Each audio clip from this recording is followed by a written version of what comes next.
Hi, I'm Stu Kagan, and welcome to Born Scrappy, the podcast for scrap metal exporters and traders. Join me in conversation with some of the most experienced traders and operators that have helped shape this incredible industry. In today's episode, I'm joined by Pablo Colucci. Pablo is the managing director at Compass Trading. He started young, scrappy, and hungry, like a few of us. He also said yes to all the opportunities that came his way, and he transitioned at one period from ops to trading, and another period from employment to ownership. In today's episode, we talk about the truth about tech versus relationships, making your money on the buy side, why your buyers should visit, turning your inventory, being consistent, and so much more. So let's jump straight into the episode with Pablo. But first, intro.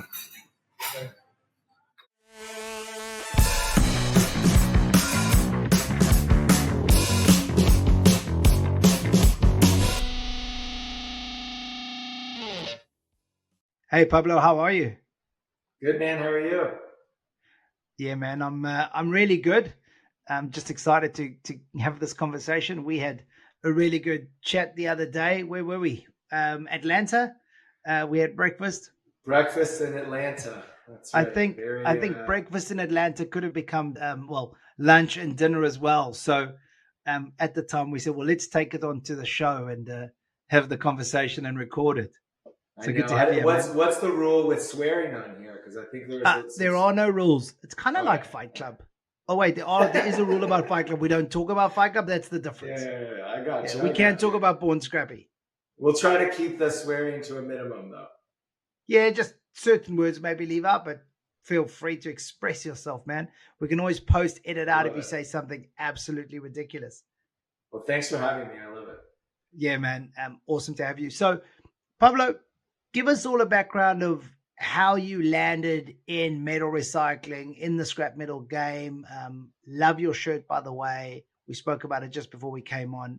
Super retro, super awesome. I know you're sending me some old school merch. I got the new stuff, love it, but that's really cool. So how did you get into this industry, mate?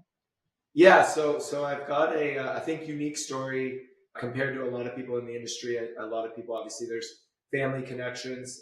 For me, I did a degree in commerce, majoring in marketing in Canada. And basically, when I finished school, I didn't know what I wanted to do. Had no idea. I'm the youngest of four kids. All of my siblings were in some form of business. My brother's a banker. My one sister works in pharmaceuticals. My other sister is commercial, packaged goods. I always kind of thought I'd work for some big corporate company, something like that.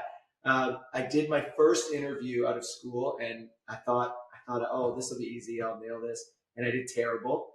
So my sister Sophia, who's just older than me, who's incredibly smart, she said, I'm going to teach you how to do interviews, and you're just going to go and do every interview and figure out what you want to do. So I literally just started taking interviews. I didn't even know what I was interviewing for. I would just do interview. I would research the company a little bit, but I was just doing it to practice. And so I interviewed with a recruiter, and I didn't really even know what scrap metal was, to be quite honest. But it went really well. At that time, they didn't talk. I think they did it on purpose. The company I worked for, they didn't want to talk about exactly what it was because I think they were afraid that it would scare people off. So I did this interview with the recruiter. It went really well.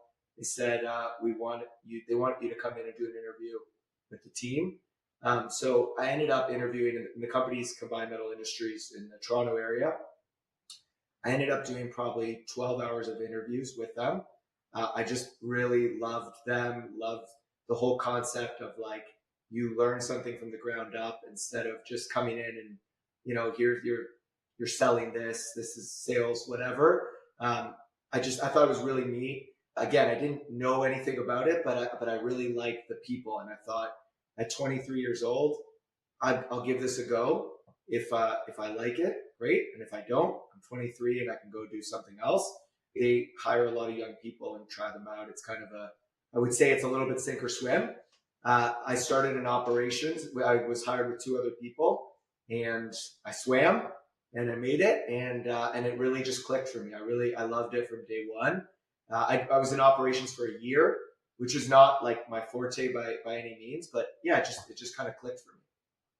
So there's a few places I want to go into there. One is all I can picture with all these interviews you're doing is that scene from Step Brothers when they're forced to go and interview for jobs. And I think Will Ferrell's sitting behind him. And they're just like the Pam. Is that Pam or Pam? Anyway, that's kind of what I was thinking.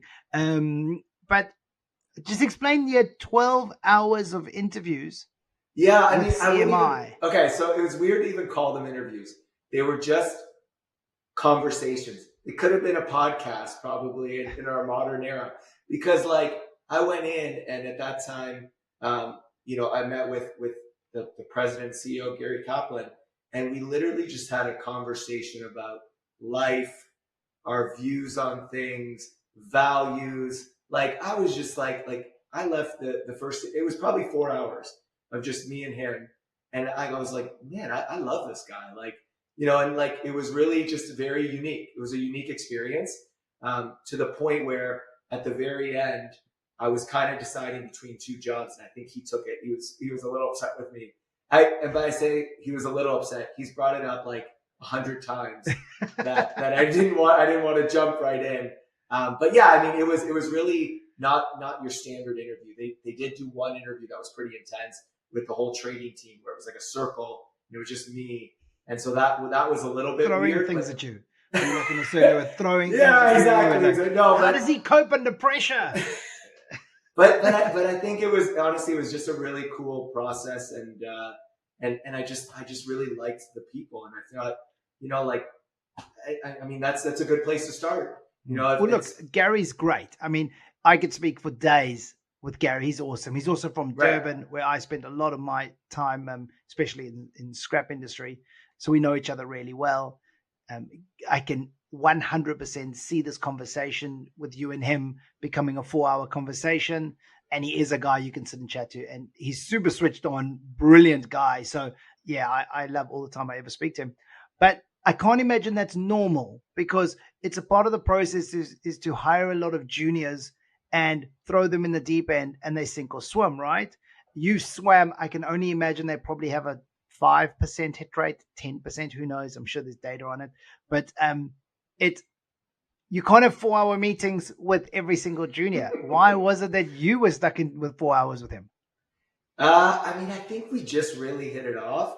And I would tell you that Gary would probably argue that he'll pull it off. He'll have 40-hour meetings with everybody. With everyone, wow. At that time, yes. I don't know if today, but not now. But honestly, we just really vibed. We just really hit it off, and I don't know, like it just, like, I can't really explain it. It was just a really, really easy conversation. And I think because I was doing all these standard interviews where I got like pretty good at tell me a time, those kinds of stories. And this was like not that, you know what I mean? I couldn't, I knew the formula. I'd figured it out. Sophia had trained you.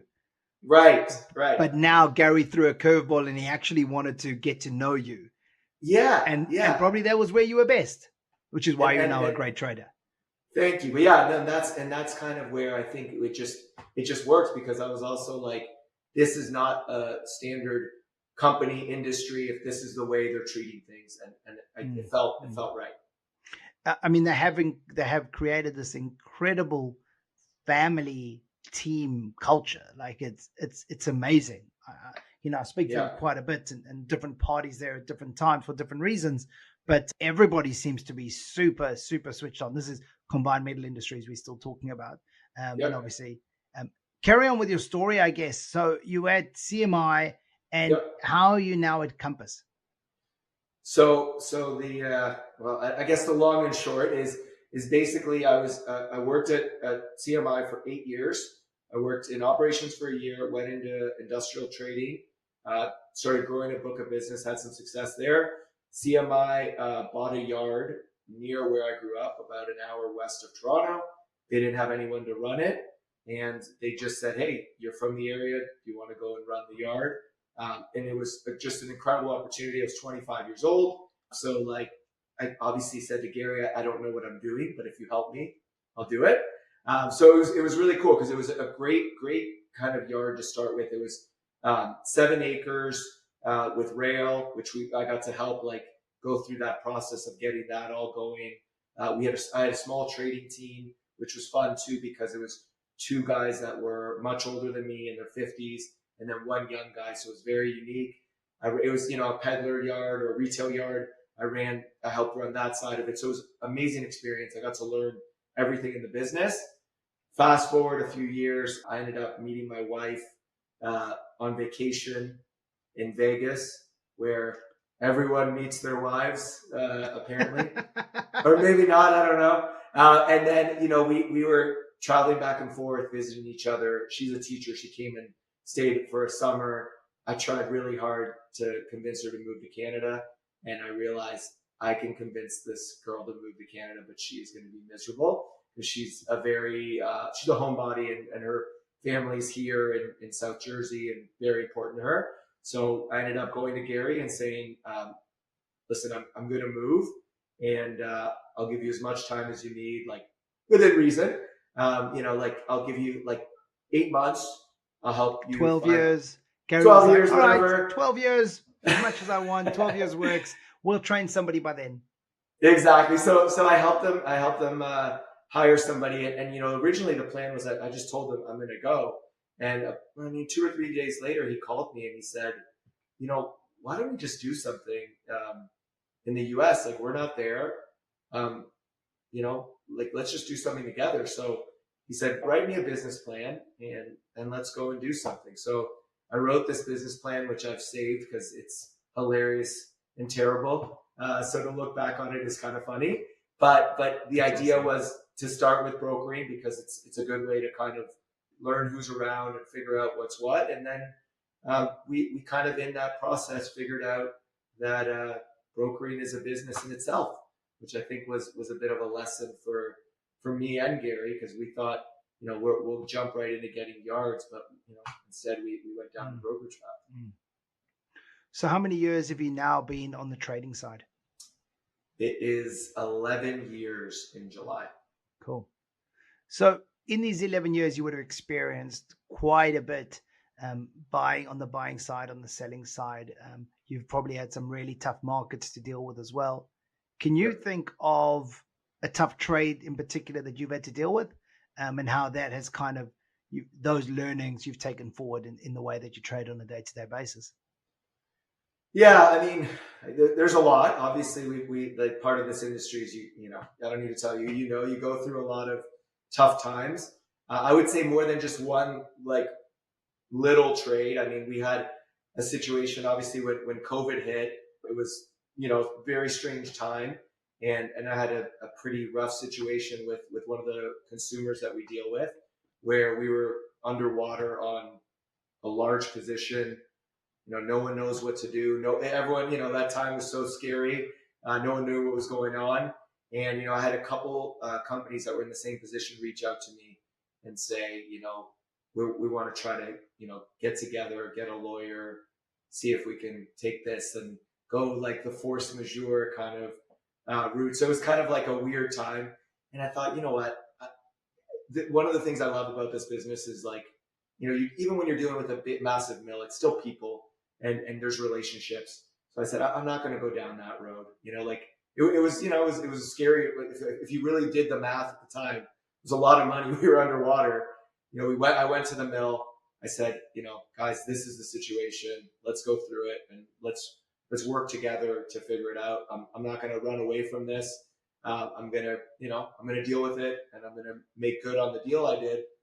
But, help me out because I still need to have a business at the end of this thing. So it was a very, very tough time. I know a lot of people went through similar situations, and honestly, it was the best decision to go down that road because I think it built so much credibility for me and for our company with them because now they just kind of one of those, they know whatever happens, we're going to figure it out with you. Just I think it showed them that I was a good trading partner. My wife always says, never let a good crisis go to waste. That's So good. I like that. I kind of love that. Yeah. And it's very much, COVID created certain opportunities, and you were in a tough bind. You could easily have had a fight on your hands, right? And I'm sure many people picked fights. But Yep. if you could get through that time and show your counterparty, who we're going to call partners, to show that partner that you're actually wanting to build this relationship and show that you will be good on your word, or you will follow through on your commitments, it Yep. it puts you in a hugely positive position with them in the future, right? And I think that's what you're Exactly. saying here. And you took that opportunity, and we all have to go through those tough times to really have learnings that we will never forget. Yeah. And COVID created a lot of that, me included. Like everybody went through learnings there. We've had the crash in 2000, but there's constantly learning going on in this industry. A lot of people say, every day is different in this industry, and it really is, and that's what creates all these learnings. You've probably had to make some really tough decisions as well. I mean, we've just been speaking about one, how you moved around, but can you think of any tough decision that you've had to make? I mean, I guess I would go back because I made it sound simple earlier, but I think the decision to move to a new country, to start a company, even though I had the backing of a bigger company, CMI being the parent company, but really to start on my own, I mean, that was a big decision. I mean, truthfully, the easier thing would be, because as much as this is such a niche business. I mean, if I came here, I could have gotten a job in the industry for sure. Like I'm pretty okay knowing that, but I decided, to take this road and this path, which was very, very tough because, obviously I had no connections here. And this business is so relationship based. So very, very tough decision because, it was almost like here's the easier path. My wife always jokes that it kind of worked out better, like the decision, not just obviously to move because of personal reasons, but from a work point of view, it ended up being, the best decision to go and try to do this with support, but to start on my own. The Stoics say the obstacle is the way, right? So often you have no clue why you're being sent on a path, and it seems like, I've got to move, but I found the person that I love, but now I've got to move. This is crazy. Why couldn't it just be where I'm from, or why can't you? But it actually becomes the best thing you ever did, right? Yeah. And I think so many people can relate to your experience of having to move. We're a global industry, and we get our training, we learn wherever we are, but everything changes in our lives, whether we are choosing to move for reasons of finding a woman that we want to move for, or somebody like me wanting to spend more time with their family, so looking to move the family to the US because I realize my business is now moving to the US. And other people who get, transfers within businesses, right? And do I take this opportunity now to move to another country? But it's a huge, like, those sort of decisions are very relatable and very common in our industry. Yeah, it's interesting because I was talking about it with a young trader in our group the other day. I mean, I think for me, my parents are from Uruguay, from South America, and they immigrated to the US originally and then ended up in Canada. And I think for me, it was easy in the way that I think for other people, I always thought of it as easy. Like, I remember at one point that with CMI, they were looking at a business in Texas, and I was young in the company, and they said, "Hey, would you move?" And like for me, it was a no-brainer. Like I'm like, "Yeah, okay, I'll go." Like it's a tough decision, but it's like, why wouldn't you take it's an adventure, It's right? the best decision. Like if you have the ability to move around before you have kids, like take that opportunity, because when you move into a new area, you move to Texas, you learn so much about this industry by being thrown into it. I mean, how many times did I tell young managers that I was sending them to an area where maybe and this is in South Africa, we were maybe opening up a new yard somewhere. I remember opening a new yard in the northern region of South Africa, in Polokwane, and the young manager named Marcel, sending him in there and saying, you will learn more in the next few months than you will ever learn for the rest of your life, because he has to find a yard. He has to now go and get customers, hire staff. Like, You're 23 years old and you're learning how to set up a business from scratch. Like Right. those learnings are huge. So, anybody that has the opportunity to move and is flexible, like put your hand up and take those, because it's going to pay off in leaps and bounds in the future. I know, but you said it perfect. Is like, then it gets hard. I mean, and that's the reality too, is once you have, a family, it like, if someone were to ask me today to move, I mean, this is where I know I've changed. I don't think that there's, within reason, an amount of money that someone could say like, move here. I'm just like, nope, I'm good with, because it's the right situation for my family. So it's funny the way that changes over time. But yeah, I mean, when you're young, like how cool is it to go and just go on an adventure? Yeah, I think your stage in your life changes, obviously. For sure. But take advantage of the stage you're in, right? I mean, it's amazing. We've got kids now and can spend time with them and build a great business. But when you're 23, like just go hard, man. I'm so glad I did. Yeah, me too. It's the best thing. And even like, I look back and even like running the yard and doing Saturdays and stuff. I mean, first of all, when you're that age, I could go out until 3 and still make it to the yard at 7 and figure it out, because a Saturday we'd be open half the day, it would be busier. And like, but even doing that kind of stuff, like it's so valuable to just, I don't know, like when you're young, just say yes, just do it. Just put your hand up. I was going to say exactly. Just put your hand up. Like somebody says, oh, we need somebody on Saturday. Pick me. Like, oh, we need somebody on the weighbridge. I'm your man. Like, just put your hand, learn it on the fly. Like, you will learn things by just jumping into position when the company needs you. Be that person that can just fill that role. And that's what you were saying earlier. Like, that's what Gary would be looking for as an example when he's interviewing you. He's wanting to know that you're that go-getter. Like, that's what why he's spending 4 hours with you. I'm using him as an example. When business owners are spending hours with these juniors, showing them and speaking about the opportunity so that they do put up their hand, because that's really what they're looking for. Of course. Yeah, 100%. And knowing that, like, look, there's probably people that are, know it more and can jump in quicker, but like you get a young person with enthusiasm. I don't know. It's hard to beat that. You can't train that, right? I know. Yeah. We're getting old. We're talking about those youngsters. I used to be that youngster, man. I used to be that. I remember that. I was also like the youngest guy on the sports field, like always. Then I became the oldest, and it's just weird, man. Well, yeah, I know you're going to the Israel National, and like I remember being at those shows and being the youngest people. And now you look around, and it's funny because now it's like young traders. We're the middle of the pack now, but like, but it's funny. You see some people that you're like, "Ooh, they're." I mean, I don't want to say kids, but I'm going to. They're kids. it's wild, right? Yeah, exactly. So what were they all saying about you when you used to rock up as a youngster? You didn't realize they were going, the young kids. What do they know? Exactly. Smoking a cigar.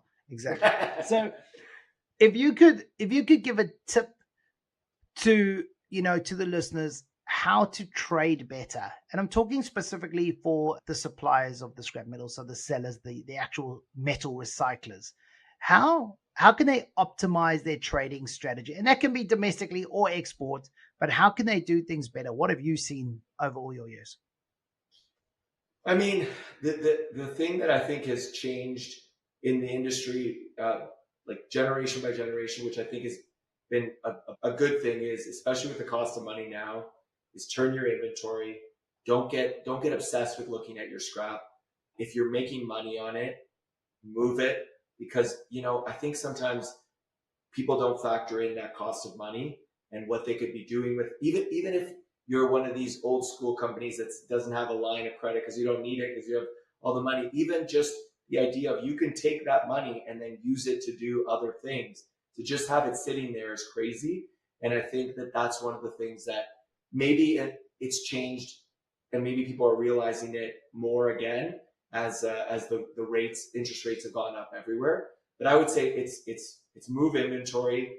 Don't fall in love with the scrap. And when you're making money, just take the deal, especially if you've got a deal with someone that you trust, they're going to take care of you, pay on time, like to wait another day or two, try to sweat everything out. I just think a lot of people like waste time energy, and you're just taking unnecessary risk because the markets are so crazy that anyone like, okay, you have experts in the industry, right? But like, it gets nuts where it's like, you know what? Tomorrow we wake up, I don't know, what's copper going to be at? Who knows, right? I just think that's the best thing you can do is just you're gonna. I know it's the old adage in scrap is you make your money on the buy, not the sell. Don't fall in love with the scrap. Get it in, process it, do what you got to do, and move it out. That's how you're going to make your money. But you only make your money on the buying if you sell it. So I agree with you completely. Like I've always been somebody who bought and sold in the same market. And we did huge volumes and we made sure that it was done in that way. Having George Adams on here, he says the exact same. Jay Rabinovitz, they're all saying the same thing. I spent 2 weeks in the US a couple of weeks ago and I couldn't believe what I saw. Like people are hoarders. They hold their metal and they go, well, when the market gets to the right price, I'll sell. What is that right price? And how do you know? Like if the market starts climbing, everybody carries on waiting, I would think. They go, it's going to get higher. It's going to get higher. But then it crashes. So how do you gamble like that? Well, I guess people do. It's not in my blood. I like to sleep at night. So I just don't get that. I experienced that probably for the first time in my travels a few weeks ago. Yeah, there's a guy that I know not too far from here that interesting guy, and like he's said to me the first time I went there, because I'd never seen anything like this. He has a warehouse just full of red metals, and he will wait. Like I'm not lying, he'll wait 10 years to sell it. And his whole thing is he'll wait for he might say copper's at $2, and he might say I'll sell when it's at $4. And his thing is I'll never be wrong, because obviously because he'll wait. He doesn't care how long. Yeah, so he's never wrong because eventually he'll get there. Yeah. Now, like if someone did the math on it, and sat down the cost and of said, money. okay, and your space and your time and your handling and organizing it, not to mention the sleep that you might lose over it. Maybe he doesn't. I don't see it. I don't get it. But I mean, maybe we're just different people. I think that mentality is changing though. I think that is not not the big yards, obviously, like the massive yards can't do that. But like, I think some of the smaller, medium-sized yards in the US and Canada, those are the ones I can speak to. They have this idea of like the old school way is like, you want your scrap there, you want to see it. And I think the new generation recognizes that, like, I mean, even from an operational point of view, how much easier is it to run the yard when you've got space? Yeah. Yeah. It just makes more sense. Yeah, 100%. My favorite, we're talking about future markets and people going, I'll sell it when it's $4. I mean, the amount of times somebody has asked me, what's the copper market going to do? Right? And I'm like, I have the same response every time. Like, if I knew what the markets were going to do in the future, I wouldn't be here with you right now. I'd be on my yacht somewhere. Like, you're asking me to predict the future. What are the copper markets going to do? I'm going to sell it $4. Well, what happens when it gets to $4 and it's on a steep climb? Are you still going to sell it $4? Or are you waiting for $4.50? Right. Or what if it goes up, but the spreads widen out like crazy because the mills don't, you know what I mean? Like, does that still count? If it goes up 10 cents, $4? Right. But then the mills, the copper mills are saying, no, we've got lots of material. We're going to widen out. Do you still, it's never made sense to me either. But I mean, I guess, look, there's lots of people with that have made a lot of money that would probably argue and say that we're wrong. So who knows? I was going to say, I don't want to be that guy who's so adamant he's right, but is actually wrong, because those guys have all been extremely successful and they have the ability to store warehouses of red metals. They've obviously, more successful than you and I, because I, to be honest, can't store warehouses of red metal. I mean, that would take up like a ridiculous amount of capital. And if they're able to, good for them. They're obviously more successful, and we should probably have them on the show and be learning from them. Sorry. That's right. That's okay. I don't take offense to that. It's not you, it's me, bro. And obviously, it's quite interesting. So you set up Compass, going out there to create a new brand, really. Right. You were going to explain people, and also you were in the US and CMI was in Canada. So you were going out saying, hey, trust me, I'm a new broker in town. How do you recommend that sellers, so scrap dealers, bring on new buyers? So what sort of process should they go? And what should they be careful of? Because you're going around saying, hey, try me, I'm new. What should they be careful of? I mean, obviously, everyone that's selling material these days, it gets bombarded with messages through, whether it's LinkedIn, WhatsApp. I mean, we all just get them nonstop. The conventions, when you go to the convention, that's when the right. fun really starts. That's when the fun really starts. BIR, Isri. Yeah. Yeah, I mean, I think what it is, and we go through the same thing because, we're selling a lot overseas and trying to figure out who do we sell to, like some direct homes. I think what it is I'm a big believer this is a relationship business. So, I mean, to me, it's try to build, see if you have a rapport in dealing with the person. And some people might think that that's a silly thing because we're talking about a commodity. But my belief is that when you're dealing in a commodity like ours, like all the ones that we do where there's gray area and there's so much that can go wrong, I think that having a relationship, trusting the person going into it is a big deal. And then the other thing is we're very much a boots on the ground kind of company. And I think that it's important that, if you're going to deal with someone, maybe you could do a trial, try something, get some references on them, do 1 or 2 loads. But I think it's important to have them see your facility, understand what you do, understand, why something might work and something might not work. Like I'm not a big priceless guy, right? So like, I was on the road this week with one of our traders visiting yards I'd never gone to. And one of the dealers was telling me about how someone keeps sending him a price list. He's never been there. And I was just thinking, I was there and I saw the challenges this guy had as far as the way he sells his material, the way he decides what he puts together, when he needs to move it, how he sells it. I'm like, if you don't go and see this guy in person, you have no idea. And so even if you do happen to do a deal, it's going to go badly because you don't actually understand his business. And in our business, I feel like so many scrapyards are unique. Like I'd love to at some point, you've probably been to a lot too. I'd love if I had in my head how many I've went to, like if there was some sort of mental count. Like how many countries you visited? Like right. Well, you probably got a lot on that. But they're all a little bit different. And so like, I think just going and making the effort and that should go, if you're selling to someone, invite them to come and see your yard. You could try a load or 2, but really get them to understand if it's possible. Or if you can't, meet them at a conference.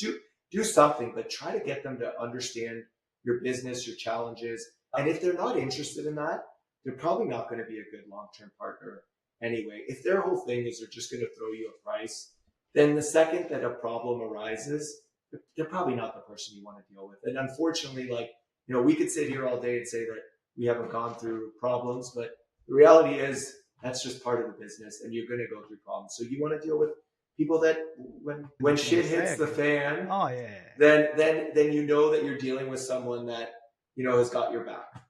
Yeah. It's relationships are the real currency in this industry. Like we absolutely need those relationships are so vital. And it's partnerships. I mentioned it earlier. It's really having those partnerships with your counterparty. And I like the idea of actually invite your buyer to come and visit you, because usually it's the buyer going, oh, I'm going to be in your area. I'd like to come see. Rather reach out and say, come and see me. Like, you want to do business with me? That's great. Take your time, come and see me. Let's create a partnership. Let's work out how we can do this. Exactly. Yeah, for sure. And how do suppliers become preferential suppliers? So hopefully achieve better prices, have homes for their material when others don't. What are the kind of tips there? I think it's having consistency in quality, in volume. I think that's the key to it is just, if someone's always shipping to you and they have a great product every time. Let's say all of a sudden you have less orders, the market changes. You're going to, as the buyer, you're going to say, hey, I want to take care of the person that every month is making sure that, your price has to be in line, but every month is shipping to you. I think that's what it all comes down to, is just making it easy, because the truth of it is, you as we, I was saying, we go through things. That's just how it is. But, if you can get into a consistent rhythm with someone, I think there's just so much value in that. Like, we all have those trading partners that you just know, like, it's like clockwork. It's going to go great. We're going to get through, we're going to do these deals. And I think that then it just makes it easier. Then the person says, hey, I'm under pressure at this industrial account. I need an extra couple cents on this material. You're going to do it without even blinking an eye because, you want to support them because they've supported you. It's not really rocket science, right? I mean, it's really simple. Be reliable. Like, if you can be reliable when it comes to quality and fulfilling your contracts or agreements, like, immediately you're a preferred supplier because there's no doubt involved. The trust is there. They know you're going to supply the right quality or a good quality. Yeah, absolutely. Like, I think you said the most basic things, which a lot of people find really difficult, which is weird. Like, just be consistent and be reliable. Very simple, but not very common, I should say. Yeah, and it's funny. Like there was a yard I visited, I think it was last year, and it was crazy what the guy said to me. And this even ties into talking about the importance of getting to know someone and visiting someone. And the guy said to me, he's showing me his tape tabor package, and it was pretty rough. And he said, "No, I thought you were going to say he was showing you his package." And I was like, "Wow, bro, we don't need to know what you get up to and how you get new business." Anyway, so he says to me, he says, "Well, it doesn't look very good, but I just export it, and if I get a claim, I just tell them no, thank you, and I move on to the next person." Oh, and it was like one of the most disheartening, shocking things because I'm like, I literally got in my car. I was with another one of our traders, and I just said, "Hey, just want to clear. We're never doing business with that person." But like, it's just crazy that that some people think that you can grow a business in our industry, especially because it's a big industry, but it's a small industry, right? So like, absolutely, your reputation just carries. So I don't know. So coming back to the consistency thing is like, if that same yard is just making a consistent good package, they don't have that issue. And if, God forbid, there's a problem, by the way, if one in every 20 loads you have an issue, much easier to deal with it. If you're having an issue on every single load, no one's going to want to deal with you very quickly. I mean, that's the reality of it.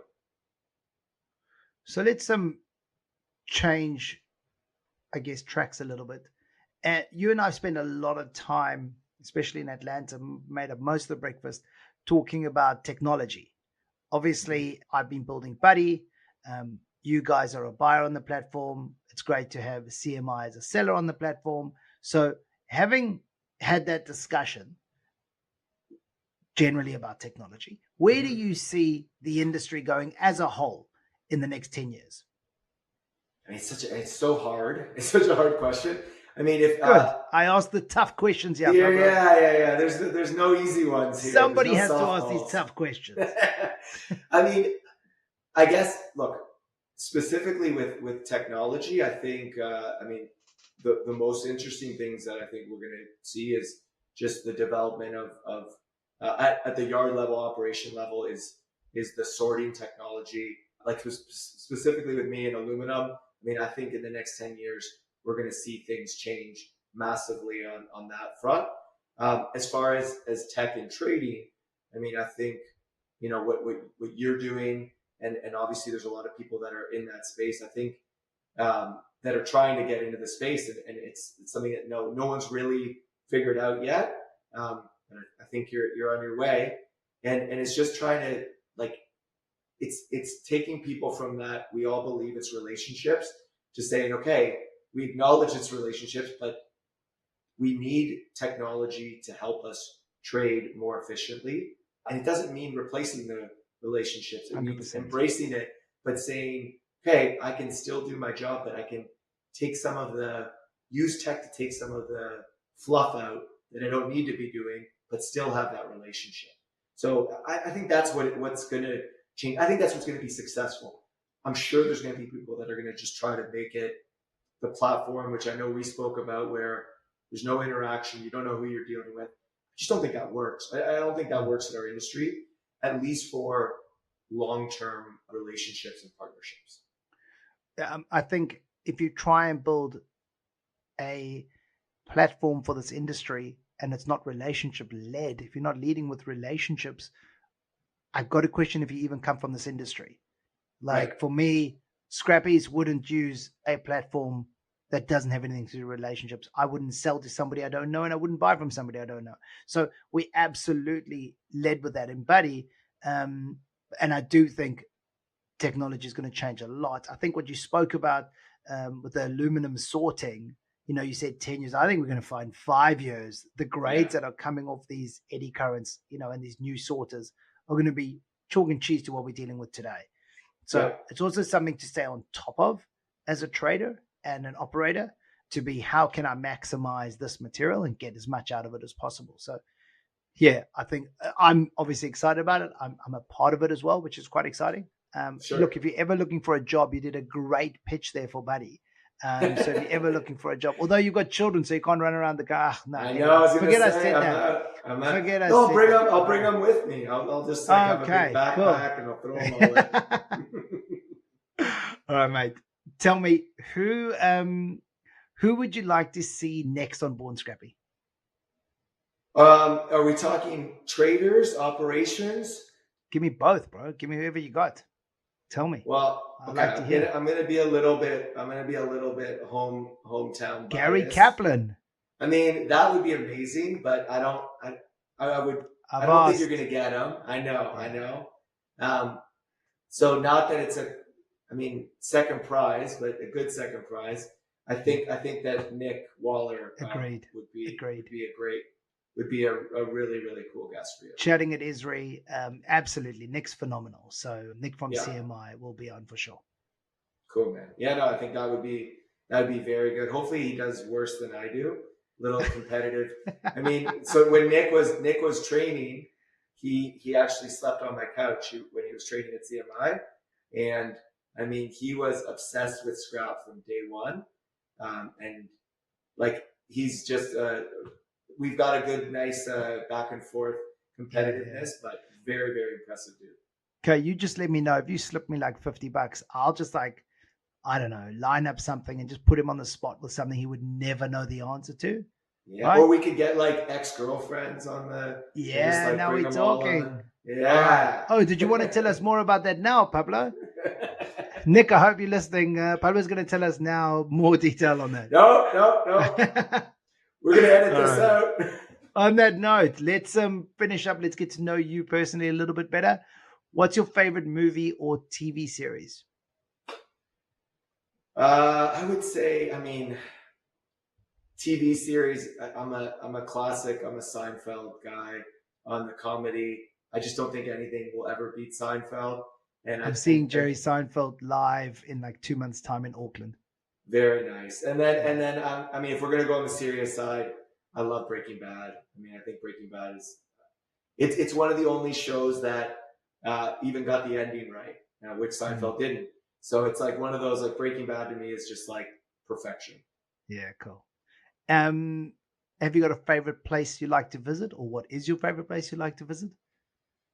Well, I don't think. I've got the 3 kids now. We don't do that much. The travel's kind of a little bit because we want to wait until they're older to take them cool places. Maybe I'm wrong. I don't know.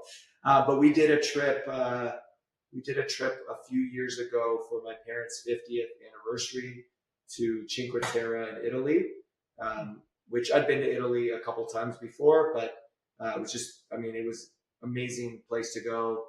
It was just my parents and no kids, all like our siblings and spouses. Unbelievable. The place itself was great, and just we made awesome memories. So that's somewhere I would love to go back to. Yeah, cool. I don't know how much you read, or if you even have time to do it much, but have you read any good books?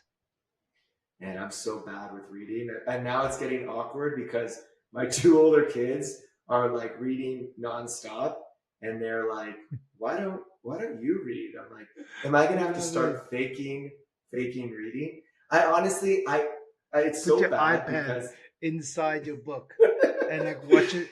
Okay, so series. I don't watch I don't watch anything anymore. I listen to podcasts. I listen to podcasts all the time, and like all kinds of different, sports, news, all kinds of podcasts. And because I like doing Scrap stuff. metal? You didn't say scrap metal. You And said sports scrap metal, news. of course. That's news. That's news. News. So Exactly. I have to be honest. I don't want to get called out, because if I lie about reading, one of my friends this will get clipped, and someone will go on and be like, "No, lie." Nick's gonna come on and go, Pablo lied. Like, he doesn't read. He doesn't even know how to read. No, exactly. No, I honestly, so now, like, my days are pretty long. I get back, I spend time with the family, and then I'll throw on a podcast while I'm making lunches for the next day, getting ready. I go and check emails, do all that stuff. So I'm like, podcasts. That's my thing. That's cool. Industry loves quotes, inspirational or whatever. Have you got a favorite quote? Yeah, but I want to read it so I get it right. Can I read it? Yeah, for sure. All right, let me get. I don't know if you could read. This will be proof that I can. So it's actually sounds silly where it's from, but it's in. Okay, I'm Canadian, so keep that in mind. The Bare Naked Ladies have a song, which is a cover of a Canadian songwriter named Bruce Cockburn, not a great name, called "Lovers in a Dangerous Time," and there's a quote that I love from that, but I want to get it exactly right. It says, nothing worth having comes without some sort of fight. You got to kick at the darkness until you see daylight." And I love that quote, because I just think it's like, I while I was building the business, like, I love that quote. I just think it's like, it's truth. Like, it sounds cheesy, but it's like anything that has any value that you really want, nothing comes easy. And I mean, I think that I had a harsh lesson in building my business, which was kind of a funny story, where after 2 years, I was sitting in Gary's office, and he said to me, "Did you think this would be easy?" And I said, "Yes, I thought it would be easy." And it was a lesson, right? But I mean, I really do believe that everything in life that's worth having, you got to fight for it. And he knew from experience that it wouldn't be easy, because he had been through it, setting up his own company. I like that you proved that you weren't very good at reading as well. And when you made a mistake there, you obviously did that on purpose. Of course. Yeah, exactly. Mate, it's been awesome. Pablo, thanks so much for being on Born Scrappy. Yeah, looking forward to seeing you again soon. It's a pleasure, man. Thank you. It was my pleasure. We'll talk soon. Awesome. Cheers, bro. Thank you.